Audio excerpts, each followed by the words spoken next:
अध्याय 2। गायब होने वाला कांच।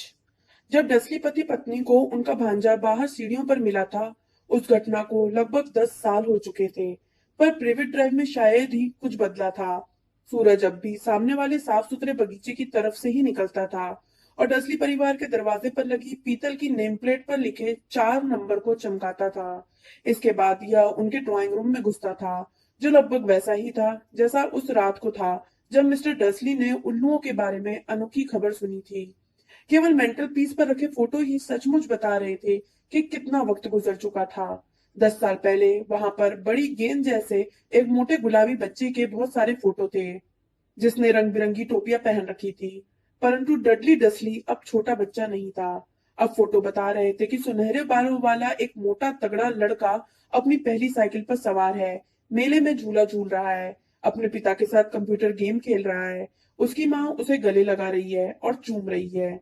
कमरे में ऐसी कोई निशानी नहीं थी जिससे यह पता चले कि उस घर में एक और बच्चा भी रहता था। परंतु हैरी पॉटर अब भी वहीं था और इस समय सोया हुआ था। हालांकि वह ज्यादा देर तक नहीं सो पाया। उसकी पिटूनिया आंटी जाग गई थी और उनकी तेज आवाज उस दिन उस घर में गूंजने वाली पहली आवाज थी। उठ, जल्दी उठ, सुना कि नहीं? हैरी चौंक कर जागा। उसकी आंटी ने एक बार फिर दरवाजा भड़बड़ाया। उठो! वे चीखी। हैरी को उनके कदमों की आवाज से समझ में आ गया था कि वे किचन की तरफ जा रही थी और फिर उसे गैस पर फ्राइंग पैन रखने की आवाज सुनाई दी। हैरी करवट बदलकर पीठ के बल लेटा और उसने वह सपना याद करने की कोशिश की जो वह उठने से पहले देख रहा था। बड़ा प्यारा सपना था। उसमें मोटरसाइकिल उड़ रही थी। उसे यह अजीब सा एहसास हो रहा था जैसे वह यह सपना पहले भी देख चुका था। उसकी आंटी दोबारा उसके दरवाजे के बाहर धमक चुकी थी। अभी तक नहीं उठे? उन्होंने चिल्लाकर पूछा। उठ तो गया, हैरी ने जवाब दिया। तो फिर जल्दी से बाहर आओ। मैं चाहती हूँ कि तुम नाश्ते पर नजर रखो और ध्यान रखना जला मत देना। मैं टिटली बेटे के बर्थडे पर हर चीज बढ़िया चाहती हूँ। हैरी के मुंह से आ निकल गई। क्या तुमने कुछ कहा? आंटी दरवाजे के बाहर से घुर्राई। कुछ नहीं, कुछ नहीं। डडली का बर्थडे वो कैसे भूल गया था? हैरी धीरे से बिस्तर से बाहर निकला और अपने मोजे ढूंढने लगा जो उसे अपने बिस्तर के नीचे मिले। एक मोजे में मकड़ी थी जिसे निकालने के बाद उसने मोजे पहन लिए। हैरी को मकड़ियों के साथ रहने की आदत थी क्योंकि सीढ़ियों के नीचे की अलमारी में ढेर सारी मकड़ियां थी और वो यही सोता था। जब उसने कपड़े पहन लिए तो वो हॉल से होता हुआ किचन में गया। डडली के बर्थडे के ढेर सारे तोहफों के नीचे टेबल लगभग पूरी तरह छुप गई थी। ऐसा लग रहा था जैसे डडली को वो नया कंप्यूटर मिल गया था जो उसे चाहिए था। इसके साथ ही उसे एक और टेलीविजन भी मिल गया था तथा रेसिंग बाइक भी। डडली रेसिंग बाइक क्यों चाहता था, यह हैरी के लिए एक रहस्य था, क्योंकि डडली बहुत मोटा था और एक्सरसाइज से नफरत करता था, जब तक कि इसमें किसी को मुक्का मारना शामिल ना हो। डडली का प्रिय पंचिंग बैग हैरी था। हालांकि वो उसकी पकड़ में बहुत कम आ पाता था। हैरी दिखता नहीं था, परंतु था वो बहुत तेज। शायद यह अंधेरी अलमारी में रहने का परिणाम था कि हैरी अपनी उम्र के हिसाब से दुबला और छोटा रह गया था। पर वो सचमुच जितना था उससे भी ज्यादा दुबला और छोटा दिखता था, क्योंकि उसे हर समय डडली के पुराने कपड़े पहनना पड़ते थे और डडली उससे 4 गुना मोटा था। हैरी का चेहरा दुबला था, घुटने कांटदार, बाल काले और आंखें चमकदार हरी थीं। वो गोल चश्मा पहनता था जिस पर बहुत सा सेलोटेप लगा होता था, क्योंकि डडली उसकी नाक पर अक्सर मुक्के मारता रहता था। हैरी को अपनी शक्ल सूरत में सिर्फ एक ही चीज पसंद थी, उसके माथे पर बना बहुत पतला निशान, जो ऐसा दिखता था जैसे वहां पर बिजली गिरी हो। जब से उसने होश संभाला था तभी से वो इस निशान को देख रहा था और उसे याद था कि होश संभालने के बाद उसने पिटूनिया आंटी से पहला सवाल यही पूछा था कि उसके माथे पर यह निशान कैसे बना। उस कार एक्सीडेंट में जिसमें तुम्हारे माता पिता मरे थे, उन्होंने कहा। और हाँ, सवाल मत पूछो। सवाल मत पूछो, यह डसली परिवार में शांतिपूर्ण जीवन का पहला नियम था। जब हैरी नाश्ते को पलट रहा था तो वर्नॉन अंकल किचन में आए। बालों में कंघी करो, वे भौंके जैसे उन्होंने हैरी से गुड मॉर्निंग की हो। सप्ताह में लगभग एक बार वर्नॉन अंकल अपने अखबार के ऊपर से देखते थे और चिल्लाते थे कि हैरी के बाल बहुत बढ़ गए हैं और उसे कटिंग की जरूरत है। उसके क्लास में बाकी बच्चों की जितनी बार कटिंग होती थी उन सबको आपस में जोड़ भी दिया जाए तो भी हैरी की कटिंग उनसे ज्यादा बार होती थी।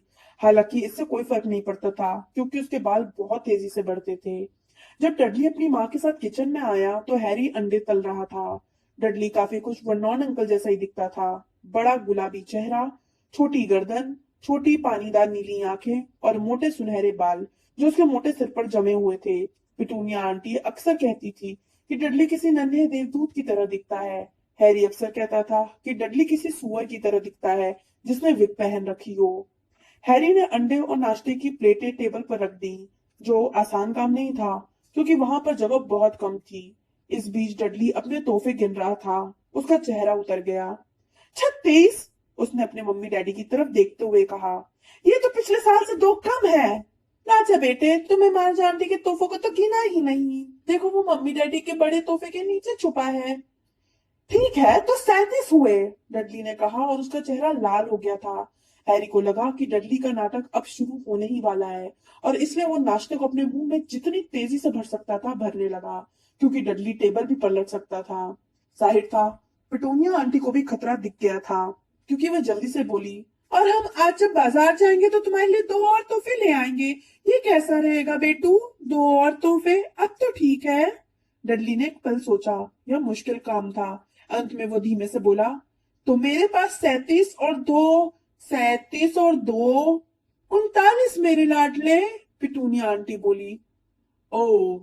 डडली धम से बैठ गया और उसने अपने सबसे पास वाले पैकेट पर झपट्टा मारा। फिर ठीक है। वर्नॉन अंकल धीरे से हंसे। छोटा बदमाश अपने पैसे की पूरी कीमत वसूल करना चाहता है, बिल्कुल अपने डैडी की तरह। वाह मेरे बेटे, वाह डडली। उन्होंने डडली के बालों पर हाथ फेरा। उसी समय फोन की घंटी बजी और पिटूनिया आंटी फोन सुनने चली गई, जबकि हैरी और वर्नॉन अंकल इस बीच डडली को तोहफे खोलते हुए देखते रहे, जिनमें racing bike, video camera, remote control वाला हवाई जहाज, 16 नए कंप्यूटर गेम और वीसीआर शामिल था। जब वह एक सुनहरी कलाई घड़ी की पन्नी खोल रहा था, तभी पिटूनिया आंटी फोन सुनकर वापस आई। उनके चेहरे पर गुस्सा भी था और चिंता भी। बुरी खबर है वर्नॉन, वे बोली। मिसेस फिग का पैर टूट गया है। वे इसे अपने पास नहीं रख सकती। उन्होंने हैरी की तरफ सिर झटकते हुए कहा।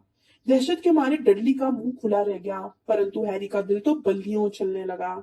हर साल डडली के जन्मदिन पर अंकल आंटी डडली और उसके किसी दोस्त को दिन भर बाहर घुमाने ले जाते थे, यानी एडवेंचर पार्क, हैमबर्गर बार या फिर फिल्म। हर साल हैरी को मिसेस फिग नाम की एक पागल बुढ़िया के पास छोड़ दिया जाता था, जो 2 गली दूर रहती थी। हैरी वहां जाने से बुरी तरह चिढ़ता था। वहां पूरे घर में पत्ता गोभी की बदबू भरी रहती थी और मिसेस फिग उसे जबरदस्ती उन सब बिल्लियों के फोटो दिखाती थी जो उन्होंने कभी पाली थी। तो अब क्या होगा? पिटूनिया आंटी ने कहा। वह हैरी को खा जाने वाली नजरों से देख रही थी, जैसे उसी ने इसकी योजना बनाई हो। हैरी जानता था कि उसे इस बात पर दुखी होना चाहिए कि मिसेस फिग की टांग टूट गई है, परंतु यह आसान नहीं था, क्योंकि वह यह भी जानता था कि अब उसे 1 साल तक टिबलस, स्नोई, मिस्टर पॉज और टफ्टी को नहीं देखना पड़ेगा। हम मार्ज को फोन कर सकते हैं, वर्नन अंकल ने सुझाव दिया। बेवकूफी की बात मत करो वर्नॉन, वो हैरी से नफरत करती है। डसले पति पत्नी अक्सर हैरी के बारे में इसी तरह से बात करते थे, जैसे वो वहां हो ही नहीं, या फिर वो कोई बहुत ही कम बुद्धि वाला प्राणी हो जो उनकी बातें नहीं समझ सकता हो, जैसे कोई गूंगा। और उसका क्या नाम है तुम्हारी सहेली वॉन? माजोर्का में छुट्टियां मनाने गई है, पिटूनिया आंटी खींचते हुए बोली। आप मुझे घर पर ही छोड़ जाएं, हैरी ने बड़ी आशा से कहा। कम से कम आज के दिन तो वह टेलीविजन पर जो चाहेगा देखेगा और शायद डडली के कंप्यूटर पर गेम भी खेल लेगा। पिटूनिया आंटी को देखकर ऐसा लगा जैसे उन्होंने अभी अभी साबुत नींबू निगल लिया हो। और वापस आकर देखे कि घर तबाह हो चुका है, वे गुर्राई। मैं घर को बम से तो नहीं उड़ा दूंगा, हैरी ने कहा, परंतु किसी ने उसकी बात नहीं सुनी। एक काम करते हैं, इसे चिड़ियाघर ले चलते हैं, पिटूनिया आंटी ने धीमे से कहा, और वहां इसे कार में छोड़ देंगे। कार नहीं है, हम इसे कार में अकेला नहीं छोड़ सकते। डडली गला फाड़ कर रोने लगा। सच तो यह था कि वह रो नहीं रहा था, उसे सचमुच रोए तो बरसों हो चुके थे, परंतु वो जानता था कि अगर वो मुंह बनाएगा और जोर से रोने जैसी आवाज निकालेगा तो उसकी माँ उसकी हर जिद पूरी कर देगी। मेरे प्यारे राज दुलारे, रोना नहीं, मम्मी उसे तुम्हारे बर्थडे बर्बाद नहीं करने देगी, वे चीखी और उसे बाहों में भर लिया। मैं नहीं चाहता कि वो साथ चले, डडली झूठ मूठ की जोरदार चुटकियों के बीच चीखा। वो हमेशा हर चीज बिगाड़ देता है। उसने अपनी माँ की बाहों के बीच से झांकते हुए हैरी को चिढ़ाया। तभी दरवाजे की घंटी बजी। हे भगवान, वे लोग आ गए, पिटूनिया आंटी हड़बड़ा कर बोली। और एक पल बाद डडली का सबसे अच्छा दोस्त पियर्स पॉलकिस अपनी माँ के साथ अंदर आ गया। पियर्स एक दुबला पतला लड़का था जिसका चेहरा चूहे जैसा था। जब डडली दूसरे बच्चों को मारता था तो आमतौर पर पियर्स ही उनके हाथ पीछे से पकड़ कर रखता था। डडली ने रोने का नाटक तत्काल बंद कर दिया। आधे घंटे बाद हैरी को अपनी किस्मत पर भरोसा नहीं हो रहा था। वो डस्ली की कार में पियर्स और डडली के साथ पीछे वाली सीट पर बैठा हुआ था और जिंदगी में पहली बार चिड़ियाघर देखने जा रहा था। उसकी आंटी और अंकल को यह समझ में नहीं आया कि उसका क्या किया जाए, परंतु चलने से पहले वर्नन अंकल हैरी को एक तरफ ले गए। मैं तुम्हें चेतावनी दे रहा हूँ। अपने बड़े गुलाबी चेहरे को हैरी के बिल्कुल पास लाकर उन्होंने कहा था, कान खोलकर सुन लो लड़के, कोई भी खुराफात की, कोई भी, तो मैं तुम्हें उस अलमारी में क्रिसमस तक बंद कर दूंगा। मैं कुछ नहीं करूंगा, हैरी ने कहा, कसम से। परंतु वर्नोन ने उसकी बात पर विश्वास नहीं किया। कोई भी कभी नहीं करता था। समस्या यह थी कि हैरी के साथ अक्सर अजीब चीजें होती थीं और डसली परिवार को यह बताने से कोई फायदा नहीं होता था कि उसने यह चीजें नहीं की। एक बार पिटूनिया आंटी यह देखते देखते तंग आ गई थी कि हैरी जब कटिंग कराकर लौटता है तो ऐसा लगता है जैसे नाई ने उसके बालों को छुआ ही ना हो। गुस्से में उन्होंने किचन से कैंची उठाई और हैरी के बाल इतने छोटे काट दिए कि वो लगभग गंजा हो गया। उन्होंने सिर्फ सामने की लट छोड़ दी थी ताकि उसका भयानक निशान छुप जाए। डडली तो हैरी को देखकर हंसते हंसते लोटपोट हो गया। उस रात हैरी को यह सोच सोच कर नींद नहीं आई कि अगले दिन स्कूल में उसका क्या हाल होगा। वहां पर वैसे भी बच्चे उसके ढीले ढाले कपड़े और सेलोटेप लगे चश्मे को देखकर काफी हंसी उड़ाते थे। बहरहाल अगली सुबह जब वो उठा तो उसने देखा कि उसके बाल उतने ही बड़े हो गए थे जितने पिटूनिया आंटी के काटने से पहले थे। इस बात के लिए उसे एक सप्ताह तक अलमारी में बंद रहने की सजा दी गई। हालांकि उसने यह समझाने की लाख कोशिश की कि उसे क्या मालूम कि उसके बाल इतनी जल्दी कैसे बढ़ गए। एक बार पिटूनिया आंटी उसे डडली का पुराना और बुरा सा दिखने वाला स्वेटर पहनाने की कोशिश कर रही थी, जो बुरा था और उस पर नारंगी फुदने लगे थे। उन्होंने उसके सिर में स्वेटर घुसाने की जितनी ज्यादा कोशिश की, वो उतना ही छोटा होता चला गया और अंत में इतना छोटा हो गया कि वो किसी दस्ताने की तरह हाथ में घुस सकता था, परंतु हैरी के सिर में नहीं।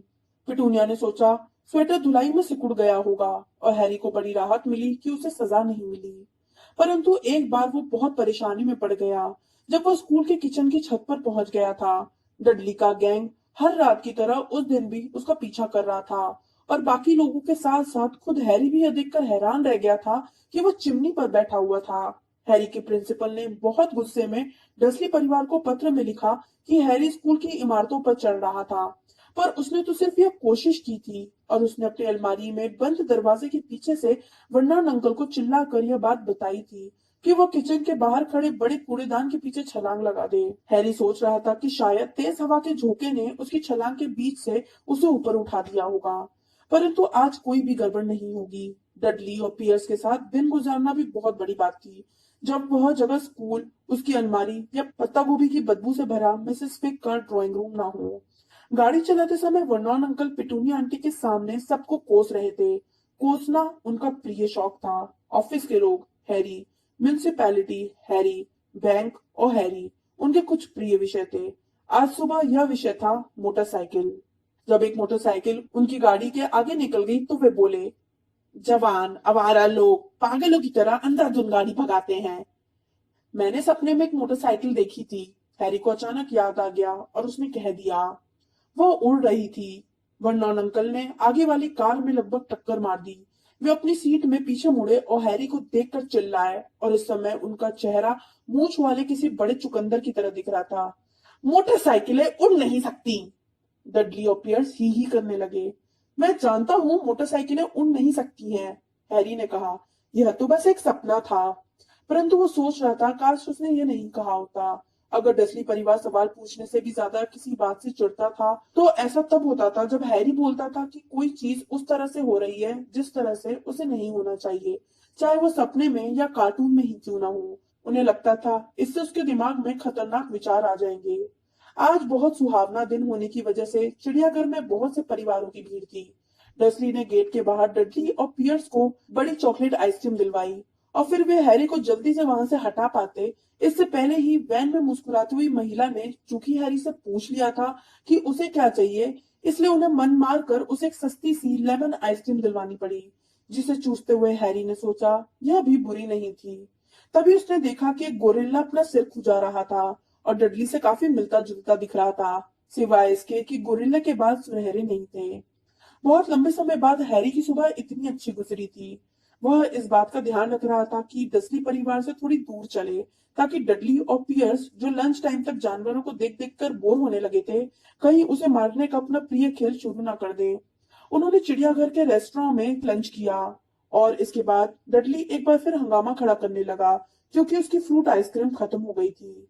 इस पर वर्नॉन अंकल ने उसे एक और आइसक्रीम दिलवा दी और हैरी को पहली वाली खत्म करने की इजाजत दी। हैरी ने बाद में सोचा, उसे पता होना चाहिए था कि इतना अच्छा समय ज्यादा देर तक नहीं चल सकता था। लंच के बाद वे लोग चिड़ियाघर के नाग भवन में गए। यहाँ ठंडक और अंधेरा था और दीवारों पर लगी खिड़कियों पर रोशनी थी। कांच के पीछे कई तरह की छिपकलियां और सांप थे, जो लकड़ी और पत्थर के टुकड़ों पर फिसल और चढ़ रहे थे। डडली और पियर्स बड़े जहरीले कोबरा और आदमी को चकनाचूर करने वाले मोटे अजगर को देखना चाहते थे। डडली ने वहां के सबसे बड़े सांप को जल्दी ही ढूंढ लिया। वो वर्नॉन अंकल की कार के चारों तरफ अपने शरीर को 2 बार लपेटकर कार को किसी कचरा पेटी में चकनाचूर कर सकता था, परंतु इस वक्त वह ऐसा करने के मूड में नहीं दिख रहा था। सच तो यह था कि वह गहरी नींद में सो रहा था। डडली कांच पर अपनी नाक गड़ा कर खड़ा था और सांप की चमकदार भूरी कुंडलियों को देख रहा था। इसे उठाओ, उसने अपने पिता से झल्लाते हुए कहा। वर्नॉन अंकल ने कांच पर ठक की, परंतु सांप हिला तक नहीं। एक बार और करो, डडली ने ऑर्डर जमाया। वर्नॉन अंकल ने अपनी उंगलियों के पिछले हिस्से से कांच को बढ़िया तरीके से ठोका, परंतु सांप फिर भी सोता रहा। कितना बोरिंग है, डडली ने आ भरी और पैर पटकते हुए दूर चला गया। हैरी कांच के सामने आया और उसने सांप की तरफ उत्सुकता से देखा। कोई ताजुब नहीं था कि बेचारा सांप बोरियत के मारे ही मर जाए। साथ में कोई नहीं सिवाय उन मूर्ख लोगों के जो दिन भर उसे तंग करने की कोशिश करते थे और कांच पर अपनी उंगली ठोकते रहते थे। यह तो अलमारी को बेडरूम बनाने से भी बुरा था, जहां इकलौती मेहमान पिटूनिया आंटी होती थी, जो उसे जगाने के लिए दरवाजा भड़बड़ाती थी। कम से कम उसे पूरे घर में घूमने को तो मिल जाता था।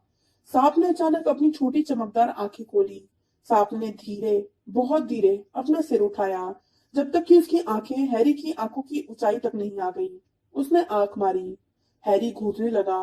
फिर उसने जल्दी से आसपास देखा कि कहीं कोई देख तो नहीं रहा था। कोई नहीं देख रहा था। उसने सांप की तरफ पलट कर देखा और उसने भी आंख मार दी। सांप ने वर्नॉन अंकल और डडली की तरफ सिर को झटका और अपनी आंखें छत की तरफ उठाई। उसने हैरी को इस तरह देखा मानो कह रहा हो, मेरे साथ पूरे समय यही होता है। मैं जानता हूँ, हैरी कांच के इस पार से बुदबुदाया। हालांकि उसे विश्वास नहीं था कि सांप उसकी आवाज को सुन सकता था।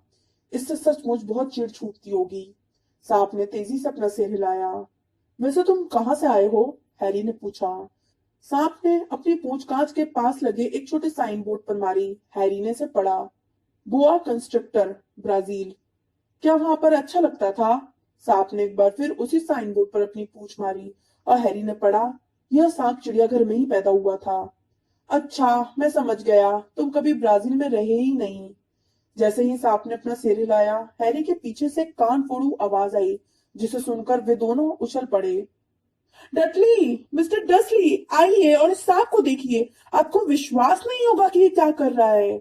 डडली जितनी तेजी से आ सकता था उनकी तरफ लुढ़कता हुआ आया। तुम अलग हटो, उसने हैरी की पसलियों में घूंसा मारते हुए कहा। अचानक हमले से हैरान हैरी कंक्रीट के फर्श पर धड़ाम से गिर पड़ा। आगे जो हुआ वो इतनी तेजी से हुआ कि कोई भी नहीं देख पाया कि यह कैसे हुआ। एक पल पहले तक पियर्स और डडली कांच के करीब उससे टिके खड़े थे और दूसरे ही पल वे दहशत में चीखते हुए पीछे की तरफ उछल पड़े। हैरी बैठ गया और हाफने लगा। सांप के सामने वाला कांच गायब हो गया था। सांप अब तेजी से अपनी कुंडलियां खोल रहा था और फर्श पर फिसल रहा था। पूरे नाग भवन में लोग चीखने लगे और बाहर के दरवाजों की तरफ भागने लगे। जब सांप उसके पास से तेजी से सरसराता हुआ गया, तो हैरी कसम खा सकता था कि उसने धीमे से फुफकारते हुए कहा था, ब्राजील, मैं आ रहा हूँ। शुक्रिया दोस्त। नाग भवन का पहरेदार सदमे में था। परंतु कांच, वो बार बार कह रहा था, कांच कहाँ गया? चिड़ियाघर के डायरेक्टर ने अपने हाथ से पिटूनिया आंटी को एक कप कड़क मीठी चाय बनाकर दी और वह लगातार उनसे माफी मांगता रहा। पियर्स और डडली अनाप शनाप बक रहे थे। जहां तक हैरी ने देखा था, सांप ने कुछ भी नहीं किया था। उसने तो उनके पास से गुजरते समय सिर्फ उनके पैरों के पास अपनी पूंछ मजाक में पटकी थी। परंतु जब वे वर्नॉन अंकल की कार में वापस लौटे, तो डडली उन्हें बता रहा था कि किस तरह सांप ने उसके पैर में लगभग काट ही लिया था, और पियर्स तो कसम खा रहा था कि सांप ने उसे दबोचकर मारने की कोशिश की थी। परंतु कम से कम हैरी के लिए सबसे बुरी बात वह थी जो पियर्स ने कही थी। जब पियर्स इतना शांत हो गया कि कुछ कह सके, तो उसने सबके सामने कहा था, हैरी सांप से बात कर रहा था, है ना हैरी? वर्नॉन अंकल ने तब तक इंतजार किया जब तक पियर्स उनके घर से चला नहीं गया, और उसके बाद वे हैरी पर जमकर बरसे। वे इतने गुस्से में थे कि उनके मुंह से शब्द मुश्किल से निकल रहे थे। वे सिर्फ इतना कह पाए, जाओ अलमारी, वहीं रहो, कोई खाना नहीं। इतना कहने के बाद वे कुर्सी पर गिर पड़े, और पिटूनिया आंटी को भागकर उनके लिए ब्रांडी का एक बड़ा पैग लाना पड़ा। हैरी काफी देर तक अपनी अंधेरी अलमारी में पड़ा रहा। वह सोच रहा था काश उसके पास घड़ी होती। वह नहीं जानता था कि कितने बज गए थे, और इसलिए वह यकीन से नहीं कह सकता था कि डर्सली परिवार अभी सो गया होगा या नहीं। जब तक वे सो नहीं जाते, तब तक वह किचन में जाकर चोरी से कुछ खाने का खतरा नहीं उठा सकता था। डर्सली परिवार के साथ रहते हुए उसे लगभग 10 साल हो गए थे। जहां तक उसे याद था, 10 दुख भरे साल। वह तब से यहाँ रह रहा था जब वह छोटा सा बच्चा था, और उसके माता पिता उस कार एक्सीडेंट में मर गए थे। उसे याद नहीं था कि उसके माता पिता की मौत के समय वह भी कार में था। कई बार जब वह अलमारी में लंबे घंटों के दौरान अपनी याददाश्त पर जोर डालता था, तो उसे एक दृश्य दिखाई देता था, चकाचौंध करने वाली हरी रोशनी और माथे में बहुत तेज दर्द। उसने मान लिया था कि यही एक्सीडेंट होगा, हालांकि उसे यह समझ में नहीं आ रहा था कि इतनी सारी हरी रोशनियां कहां से आ रही थी। उसे अपने माँ बाप की शक्ल तक याद नहीं थी। उसके अंकल आंटी उनके बारे में कभी बात नहीं करते थे, और सवाल पूछने के बारे में उसे पहले ही मना कर दिया गया था। घर में उनकी एक भी फोटो नहीं थी। जब हैरी छोटा था तो अक्सर सपने देखता था कि कोई अनजान रिश्तेदार उसे यहाँ से दूर ले जाने के लिए आया है, परंतु ऐसा कभी नहीं हुआ। डस्ली परिवार के सिवाय उसका कोई नहीं था। परंतु कई बार उसे ऐसा लगता था या शायद ये उसके मन का वहम हो, जैसे सड़क पर जा रहे अजनबी लोग उसे पहचानते थे। वे बड़े अजीब किस्म के अजनबी थे। एक बार जब वो पिटूनिया आंटी और डडली के साथ शॉपिंग करने गया, तो बैगनी हैट पहने एक नाटे आदमी ने उसकी तरफ देखकर सिर झुकाया था। पिटूनिया आंटी ने गुस्सा होकर हैरी से पूछा था कि क्या वो उस आदमी को जानता था, और इसके बाद वे बिना कुछ खरीदे उन्हें दुकान से तत्काल बाहर ले आईं। सिर से पैर तक हरे कपड़े पहने एक पागल सी दिखने वाली बुढ़िया ने एक बार बस में उसकी तरफ देखकर खुशी खुशी अपना हाथ हिलाया था। बहुत लंबा जामुनी कोट पहने एक गंजे आदमी ने तो एक दिन सड़क पर उससे हाथ मिलाया था, और फिर बिना कुछ कहे चला गया था। इन सभी लोगों के बारे में सबसे अजीब बात यह थी कि जिस पल हैरी उन्हें ध्यान से देखने की कोशिश करता था, वे न जाने कहाँ गायब हो जाते थे। स्कूल में हैरी का कोई दोस्त नहीं था। सब जानते थे कि डडली का गैंग ढीले ढाले पुराने कपड़े और टूटा चश्मा पहनने वाले हैरी पॉटर से नफरत करता था, और कोई भी डडली के गैंग से पंगा नहीं लेना चाहता था।